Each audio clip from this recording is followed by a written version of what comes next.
அடுத்து 15வது அத்தியாயம் கடற்பிரயாணம். நம்ம குந்தவியை பார்த்துட்டோம். அந்த பக்கம் விக்ரமன் எப்படி இருக்கிறாங்கிறத பார்க்கலாம் வாங்க. விக்ரமனை கப்பலில் ஏற்றியாச்சு. ஏற்றினதுக்கப்புறமா அவனை கைகள்லாம் கட்டி பிணையப்பட்டிருக்கு இல்லையா, அதோட கப்பலில் பிரயாணம் செய்துட்ருக்கிறான். இவன் இப்போ யோசிக்க ஆரம்பிச்சிட்டான். அப்பா என்னெல்லாம் கனவு கண்டார், பார்த்திப மகாராஜாவோட கனவு என்னவாலாம் இருந்தது. கடற்பிரயாணம் பண்ணணும், தூர தூர தேசங்களுக்கு போகணும், அங்கே சோழர்களுடைய புலிக்கொடியை நாட்டி வைக்கணும், அங்கே ஆட்சி அமைக்கணும், எப்படிலாம் என்னுடைய தந்தையார் ஆசைப்பட்டார். பார்த்திப மகாராஜா என்னெல்லாம் ஆசைப்பட்டார், சோழ சக்கரவர்த்தி அவலங்கணும்னு ஆசைப்பட்டாரே. கடைசியாக அந்த ஆசையெல்லாம் என்ன நிறைவேற்ற சொல்லிட்டு போனாரே. என்னுடைய கடற்பிரயாணம், அதாவது தூர தூர தேசத்துக்கெல்லாம் போய் நாளாடணும் அப்படின்னு நினைக்கக்கூடிய அந்த கடற்பிரயாணம் இப்படியா இருக்கணும்.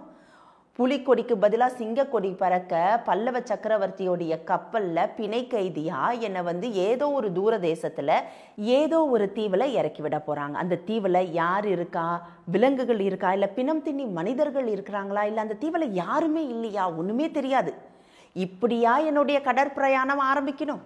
அப்பாவோட கனவு இப்படியா நிறைவேறணும். தூர தேசத்துக்கு நான் இந்த மாதிரி ஒரு கைதியாவா போகணும், அதாவது நாடு கடத்தப்பட்டவனாவா நான் ஒரு இடத்துக்கு போகணும். அப்பாவோட கனவை இப்படி நிறைவேற்ற முடியாதவனா போயிட்டேனேன்ட்டு இவனுடைய இந்த உள்ளம் பொங்கி எழறது எப்படி இருக்குன்னா, அந்த கடல் அலைகளில் கடல் பிரயாணம் பண்ணிகிட்டு இருக்கும்போது நடு கடலுக்கு போகும்போது தான் ஒரு தூரக்க நம்மளுடைய கடற்கரையில் இருந்து ஒரு தூரக்க போகிற வரைக்கும் அந்த அலைகள் எப்படி இருக்குன்னா, மேலே எழும்பி இறங்கி ஏறி இறங்கின்னு இருக்கும்போது ஒரு கொந்தளிப்பு, கடல்லையே ஒரு கொந்தளிப்பு இருக்கிற மாதிரியே இருக்கும். தூரக்க போனதுக்கப்புறம் தான் கடல் நிதானமாக இருக்கிற மாதிரி இருக்கும். ஆனாலும் அங்கே சிறு சிறு அலைகள் இருக்கும். இப்போ இவன் மனசு அப்படி தான் இருக்கான். அப்படியே ஏறி இறங்கி ரொம்ப அந்த என்னன்னு இன்னும் புரியாத ஒரு வேதனை அவனுடைய மனசில் அது ஒட்டிக்கிட்டு இருக்கு. இப்போ அம்மாவை பற்றி நினைக்கிறான். ஐயோ, அம்மா என்னெல்லாம் ஆசைப்பட்டா இல்லை, என்னெல்லாம் ஆசைப்பட்டா. அருள்மொழி தேவிக்கு நான் என்ன தான் செய்ய போகிறேன். தாயுடைய ஆசையை நிராசையாக்கிட்டனே. இன்றைக்கி ஏதோ ஒரு தூர தேசத்தில் நான் எவ்வளோ கஷ்டப்படுறேன் அப்படிங்கிறது தெரியாமல் அவள் தவிச்சு போயிருப்பாளே. பக்கத்துலேருந்து ஆறுதல் சொல்கிறதுக்கு நான் இல்லாமல் போயிட்டனே. இந்த மாதிரி அதாவது அவங்களுடைய ஆசையை நிராசையாக ஆக்கிற ஒரு மகனாக பிறந்ததுக்கு நான் என்ன வெக்கப்படணும் அப்படின்னு சொல்லிட்டு ரொம்ப மனவேதனையாக இருக்குது. அவனுடைய பூரா எண்ணமுமே அம்மாவை சுற்றியே இருக்குது. அம்மாவோட ஒரு ஆசை, சோழ தேசத்துக்கு இளவரசனாக இருக்கணும்னு நினச்சா அந்த ஆசையை என்னால் நிறைவேற்ற முடியாமல் போயிடுச்சு. ஒரு புலிக்கொடியை நாட்டணும், கப்பம் கட்டாமல் சுதந்திர நாட்டுக்கு அரசனாக இருக்கணும்னு தானே அப்பா ஆசைப்பட்டார். கப்பம் கட்டக்கூடாது, இன்னொருத்தருக்கு கப்பம் கட்டக்கூடாது, சுதந்திர நாட்டுக்கு நான் அரசனாக இருக்கணும் அப்படின்னு தானே அவர் ஆசைப்பட்டார். இதெல்லாம் நிராசை ஆயிடுச்சு. மறுபடியும் என்னால் அந்த இடத்துக்கு போக முடியுமா தெரியலையே, என்ன நடக்க போகுதுன்னே தெரியலையே அப்படின்னு யோசிச்சுட்டு இருக்கும்போது இவனுக்கு மெல்ல மெல்ல அடுத்து அந்த சிவனடியாருடைய ஞாபகம் வருது. அவர் தானே எல்லாமுமா இருந்து என்ன செய்யணும் செய்யக்கூடாதுன்னா சொல்லி கொடுக்கக்கூடியவர். அவர் ஏற்கனவே இந்த மாதிரி ஒரு கலகம் நடக்க போகுதுன்ட்டு சொல்லும்போது வேண்டாம்ப்பா பொறுத்திருந்து பார்க்கலாம், மாரப்ப பூபதியை நம்பாதுன்னு சொன்ன முதல் அவர் தானே. இப்போ சிவனடியார் ஞாபகம் வருது. கப்பல்லேருந்து கிளம்பும்போது அவர் வந்தார் இல்லையா, யோசிக்கிறான். எங்கே இருந்தார், எப்படி இருந்தார், ஏதா இருந்தாருன்னு தெரியாது. ஆனால் கப்பல் புறப்படுறதுக்கு முன்னாடி எங்கேருந்தோ ஓடி என்னை ஆசீர்வாதம் பண்ணாரே. அவருக்கு எவ்வளோ ஆசை என் மேலே, எவ்வளவு பிரியம். அவருக்கு என்ன நன்றி கடன் செய்ய போகிறேன். என்னை வழி நடத்திக்கிட்டு இருந்தாரே. எப்படி ராஜ்யம் ஆட்சி புரியணும், என்ன சரி என்ன தப்பு, அந்த விஷயங்கள்லாம் எனக்கு சொல்லி கொடுத்துக்கிட்டு இருந்தார். இனிமேட்டு என்னை யார் வழி நடத்த போகிறது, அவர் சொன்னதை நம்ம கேட்டிருக்கலாமோ அப்படிங்கிற மாதிரிலாம் அவன் யோசிச்சுட்டு இருக்கும்போதே அந்த கடற்கரை ஞாபகம் வருது. வந்தார் இல்லையா, அவர் ஆசீர்வாதம் பண்ணார் இல்லையா. ஆசீர்வாதம் பண்ணது ஞாபகம் வரும்போதே அவனுக்கு இன்னொரு விஷயமும் ஞாபகம் வருது. ஏன்னா அதே கடற்கரையில் சற்றே தூரத்தில் அவன் பார்த்த அந்த பெண்ணுடைய உருவம். அந்த பெண் யார், அவளுடைய பேர் என்ன, எந்த நாட்டை சேர்ந்தவ, எதுவுமே தெரியாது. காஞ்சிபுரத்துக்கு வந்த பொண்ணா இல்லை மாமல்லபுரத்து பொண்ணா எதுவும் தெரியாது. ஆனால் அந்த பெண்ணுடைய அழகான அந்த விழிகள், என்ன ஒரு காந்தமான ஒரு விழிகள். அந்த விழிகளில் நான் எப்படி விழுந்தேன். சற்றே ஒரு கணம்தான் காஞ்சிபுரம் வீதியில் அவள் கடக்கும்போது நான் பார்த்தேன். அந்த பெண் எதுக்கு அங்கே ஓடி நின்னான். ஒருவேளை அவளுக்கு தெரிஞ்சிருக்குமோ என்ன நாடு கடத்துறாங்கன்ட்டு. எதுக்கு அவளுக்கு என் மேலே இவ்வளோ பாசம். முன்பின் தெரியாத இந்த பேதை மேலே அந்த பெண்ணுக்கு என்ன பாசம், அப்படி சௌந்தரியம். அதாவது அழகுக்கு இன்னொரு பெயர் இருக்கும் அப்படின்னா, அழகுக்கு இந்த உருவம் அப்படின்னா அப்படி ஒரு உருவத்தில் இருந்தாலே, அப்படிப்பட்ட ஒரு பெண்ணுக்கு ஏன் மேலே அப்படி என்ன ஒரு பாசம் இருக்க முடியும்? நான் யாருன்னே அவளுக்கு தெரியாதே. இல்லைன்னா எதுக்கு காஞ்சிபுர வீதியில் பார்த்த என்ன மறுபடியும் இந்த இடத்துல பார்க்க அவள் வந்திருப்பா? இதெல்லாம் எதேர்ச்சியாக நடந்திருக்குமா, இல்லை தெரிஞ்சே நடந்திருக்குமா? அவள் தெரிஞ்சுதான் ஓடி வந்தாளா என்னை பார்க்கறதுக்காக அப்படின்ட்டு பல்வாறு யோசிச்சுக்கிட்டே இருக்கிறான். அவன் யோசிச்சுட்டு இருக்கும்போது அந்த சிந்தனையெல்லாம் தடுத்து நிறுத்துகிற மாதிரி கப்பலுடைய தளபதி வராரு. தளபதி வந்துட்டு அவனுடைய கைகள் கால்கள்லாம் வந்து கட்டவிழ்த்து விடுறாரு. உடனே இவன் கேட்குறான், எதுக்கு வந்து எல்லாத்தையும் வந்து அழுத்து விடுறீங்க? இல்லை, அரசருடைய ஆணை, கப்பல் புறப்பட்டு சில மணி நேரங்களுக்கு அப்புறமா உங்களை வந்து சுதந்திரமாக வந்து இந்த கப்பலுக்குள்ளே நடமாடலாம் அப்படின்னு சக்கரவர்த்தி ஆணை, அதுக்காக தான் ஒத்துவிட்டோம். ஆனால் தப்பிச்சு போகலான்னு நினைக்காதீங்க, தப்பிச்சு போனீங்கன்னா தேவையில்லாத வீண் தண்டனை கிடைக்கும் அப்படின்னோடனே நீங்கள் சுற்றி எங்கே வேணால் இந்த கப்பலுக்குள்ளேயே சுற்றி வரலாம் அப்படின்னு சொல்லி இவனுக்கு எந்த இடத்துக்கு போகிறோங்கிறது தெரிஞ்சுக்கிறதுக்கு ஆர்வம். சுற்றி வரான். அங்கே வந்து வேலையாட்கள் நிறையா இருக்கிறாங்க கப்பலில் பணிபுரிகிறவங்க. ஏன்னா 7 நாள் பயணம். இங்கேருந்து அவனை கொண்டு போய் எந்த தீவில் விடணும்னு சொன்னாங்களோ அந்த தீவுக்கு போகிறதுக்கு 7 நாள் பயணம் கப்பலில், மாமல்லபுரத்துலேருந்து அந்த தீவுக்கு போகிறதுக்கு 7 நாள் பயணத்தில் எந்த தீவுக்கு போகிறோங்கிறது முதல்ல இவனுக்கு தெரியல. அந்த தீவை பற்றியாவது தெரிஞ்சுக்கலாம் அப்படின்னு சொல்லிட்டு சுற்றி வரான். அங்கே சமையல் செய்யக்கூடிய அந்த ஆட்கள் கிட்டெல்லாம் பேச்சு கொடுக்குறான். ஒருத்தரும் வேறு விஷயங்கள்லாம் எல்லா கதையும் பேசுகிறாங்க.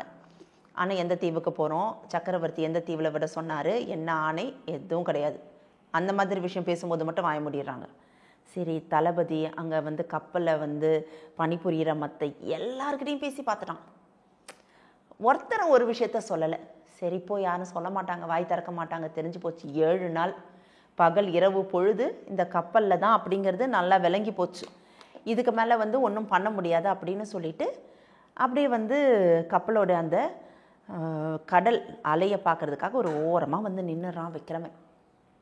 நிற்கும்போது அந்த கடலுடைய அதாவது காலையில் கிளம்புன அந்த கப்பல் வந்து இருட்டுற பொழுது ஆரம்பிக்குது. கிட்டத்தட்ட ஒரு சாயங்காலம் பொழுதுன்னு சொல்லுவோம் இல்லையா, 5-6 கிட்ட ஆகுது. அவ்வளோ நேரம் கொதிச்சுக்கிட்டு இருந்த சூரியன் அழகாக தண்ணியில் அப்படியே இறங்க ஆரம்பிக்குது. மஞ்சள் நிறத்தில் கடலுடைய அந்த பரப்பே மாறுது, அப்படியே பொன்வண்ணமாக மாறுது.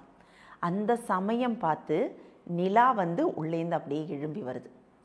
அதாவது அந்த அமுதத்தை எடுத்துக்கிட்டு நிலா வளர்ப்பிறையாக வெளியில் வந்தால் எப்படி இருக்கும், ஒரு கிண்ணம் போல், அப்படி வெளியில் வருதான்.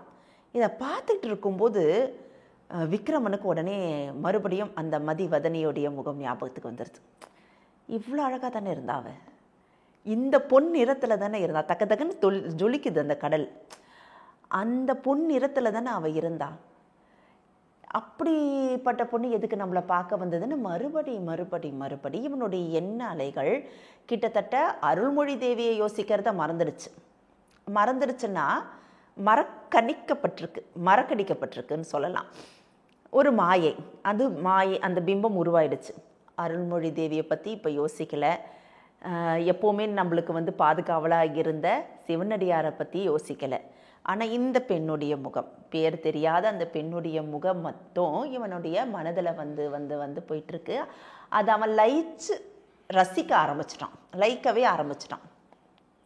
இருக்கட்டும், அவன் முகமே நினைவில் இருக்கட்டும் அப்படின்னு சொல்லிட்டு அதுக்குள்ளேயே இருக்க ஆரம்பிச்சிட்டான்.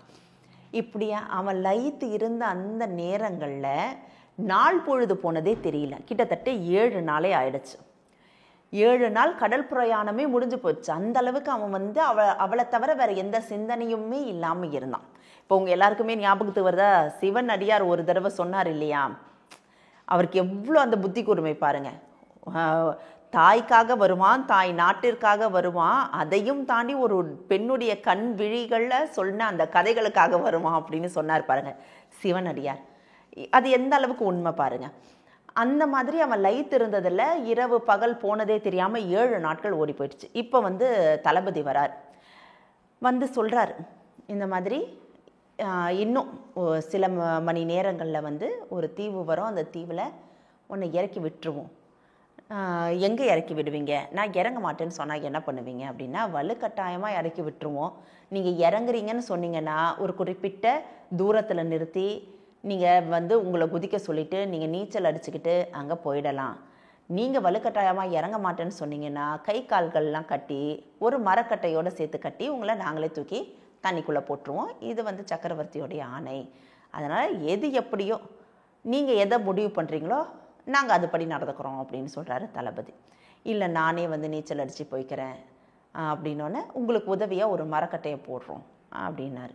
எவ்வளோ தூரத்தில் விடுவீங்க அப்படின்னோடனே ஒரு குறிப்பிட்ட தூரத்தில் விடுவோம், கட்டாயமாக நீங்கள் ஒரு 10-20 நிமிஷம் நீச்சல் அடிக்கிற மாதிரி இருக்கும் அப்படின்னு சொல்கிறாரு தளபதி. அப்போ கட்டையும் சேர்த்து தூக்கி போடுங்க கடலில், நான் பார்த்துக்கிறேன் அப்படின்னுறான் விக்ரமன். இப்போ இந்த பொழுது எப்படி விடியுதுன்னு பாருங்கள். இவ்வளோ நாள் வந்து அவனுக்கு விடிந்த பொழுது வந்து சூரியனையும் கடலையும் பார்த்தே விடிந்த பொழுதுல இப்போ சூரியன் கடல்லேருந்து எழலை, மரங்களுக்கு இடையிலேருந்து எழுறாரு. ஏன்னா வந்து அந்த ஊர் தீவு வந்துடுச்சு. அடர்ந்த காடு இருக்கக்கூடிய அந்த மரங்களுக்கு இடையிலேருந்து சூரிய கதிர்கள் அப்படியே வந்து கண்ணை பறிக்கிற மாதிரி எழும்புது. இவன் முடிவு பண்ணிடுறான், தீவில் வந்து இறக்கி விட போகிறாங்க, வேறு வழி கிடையாது. கடைசியாக என் காலம் இப்படியே ஆகணும், அப்பாவுடைய ஆசையை நான் எப்படி நிறைவேற்றுவேங்கிறதே எனக்கு தெரியலையே, மறுபடியும் போக முடியுமா, 7 நாள் பிரயாணத்தில் இந்த இடத்துக்கு நம்ம வந்திருக்கோம் அப்படின்னு யோசிச்சுக்கிட்டே இருக்கும்போது தூரக்க மக்களுடைய சத்தமும் கேட்குற மாதிரி இருக்குது, ரொம்ப தூரக்க. சரி, அப்போ மக்கள் இருக்கிற தீவு தான் தெரியல. கப்பல் வரதை பார்க்குறாங்க. இவனுக்கு உடனே ஞாபகம் வந்து இந்த நரமாமிசம் சாப்பிட்ற அந்த கூட்டமாக இருந்தால் என்ன பண்ணுறது, இவங்ககிட்டேருந்து எப்படி தப்பிக்கிறதுன்னு தெரியலன்னு சொல்லிட்டு இருக்கும்போதே இவனை குதிக்க சொல்லிடுறாங்க. விக்ரமன் குதிச்சிட்றான் கடலில், மரக்கட்டையும் தூக்கி போட்டுடுறாங்க.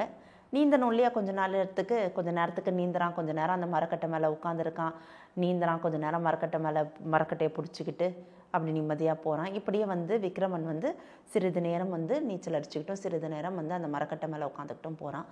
மரக்கட்டை மேலே உட்காந்துட்டு போகும்போதே தூரக்க அந்த மரங்களுக்கு இடையில் தூரக்க வந்து பெரும் திரளான ஒரு மக்கள் கூட்டம் இருக்கிறத அவன் பார்க்குறான். இவனுக்கு ஒரு பக்கம் பயம், ஒரு பக்கம் வந்து அதிர்ச்சி. எப்படி சமாளிக்க போகிறோம் அப்படிங்கிறது தெரியாமல் கண்கள் இருட்டுது. அவன் கண் முன்னாடி அருள்மொழி தேவி, சிவனடியார், பார்த்த அந்த பெண்ணுடைய உருவம் மாறி மாறி மாறி வருது. இந்த மாறி மாறி வரதில் ஒரு பெரிய அலை வந்து இவனை மூழ்கடிக்குது. அப்படியே சுற்றி விழறான். என்ன ஆச்சு விக்ரமனுக்கு அப்படிங்கிறத அடுத்த அத்தியாயத்தில் கேட்டு தெரிஞ்சுக்கலாம். இந்த தகவல் உங்களுக்கு பிடிச்சிருந்தா லைக் பண்ணுங்க, உங்க ஃப்ரெண்ட்ஸுக்கு ஷேர் பண்ணுங்க, மறக்காம எங்க சேனலுக்கு சப்ஸ்கிரைப் பண்ணுங்க.